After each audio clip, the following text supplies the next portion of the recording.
Okay, day 2. I'm pleased we've made it to day 2, frankly. It's another team, a team that we did last year, but still relevant. Well, it was a year ago to the day, and AC Milan returned for another go. They're just as interesting this year, and very, very different. Seedorf had a go, then it was Inzaghi, and then a few managers later, Montella was shown the door. In real life, Gattuso has stepped into the shoes that so often lead to a sacking, but in the virtual happy land of Football Manager, it's your turn to get a go and get Milan back where they belong. Can you stay in the job long enough to do something? You're going to take on Juventus. Good luck, and Inter finished below you last season. Same again, please. Last season, a 6th place finish. Expected this year, top 3. Oh, top 3. Goodness gracious. So we're looking at the team for AC Milan. There's some star men, some great guys, I don't know them personally, and some prospects. Leonardo Bonucci, Lucas Biglia, Suso, Bonaventura, Rodriguez and Mustachio, very good footballers and create quite a nice core throughout the side. Prospects then, of course you'll have heard of Donnarumma and Ron McNally. Andre Silva's moved for big money, and there's plenty more prospects in the side, and squad depth doesn't always mean quality. AC Milan have plunged a lot of money into this team, and only Leonardo Bonucci really carries the world-class tag. 175 million was spent, and there's still some left over. The new owners are clearly backing whoever's in charge. This squad could just be the beginning. When talking about the formation then, so there's lots of formations that Milan tend to play. I've gone with this team, the 4-3-3. It's what they've been playing recently in real life, and it's certainly something that fits the system. 2 good right backs, 2 good left backs, and solid centre backs, meaning there's lots of depth in those areas. Midfield are good at certain things, just not everything. Defensive midfield seems to be a position where they could maybe do with 1 or 2, and the 3 up top. Suso occupies on the right hand side. He's come on brilliantly since leaving Liverpool.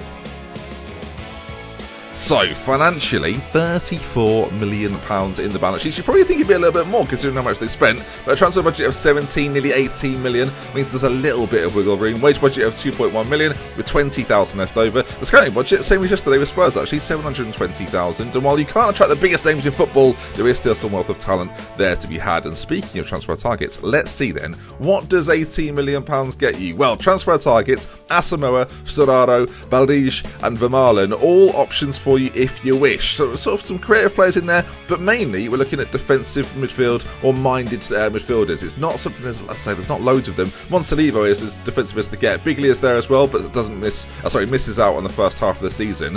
I, though, despite all of that, think that Hakim Ziyech from Ajax for 18 to 20 million is your man. You've got options on either side, but he can play on both of them. Go for him. Trust me on this one, go for him. Right then, let's take a look at some strengths. So AC Milan are another side with a wealth of young talent ready to make their mark in the league and in Europe. Don't let them be another bunch of maybes. We've seen too much of that at Milan. Use the talent you have, bring them through, play them, get them involved. And for the first time in a long time, your new owners will allow you to take the league seriously. You don't spend over 170 million just to be competitive, and the money will be there next year too. Look, I had this lot on who to manage last year, and 1 year on, they're even better. The deadwood has drifted off, the likes of Honda and the likes of Donnarumma remain the future of Milan. Oh, let's get on to those horrible weaknesses then. A lot of money has been spent, and if you want to put your stamp on it in year 1, you'd have to sell a prospect to achieve it. Don't do that though. Bonaventura and Biglia are both big misses at the early part of the season, both out for 3 months apiece, and you'll have to plan to begin without them at the very start. And Milan on paper have a squad capable of being in the top lot, but they're only a couple of injuries away from being a top 6 side rather than a top 3. And even an aggressive, good football team to play with. The football might not be winning many awards for its aesthetics, but it can be brutally effective if the right system is in place. Brutally effective.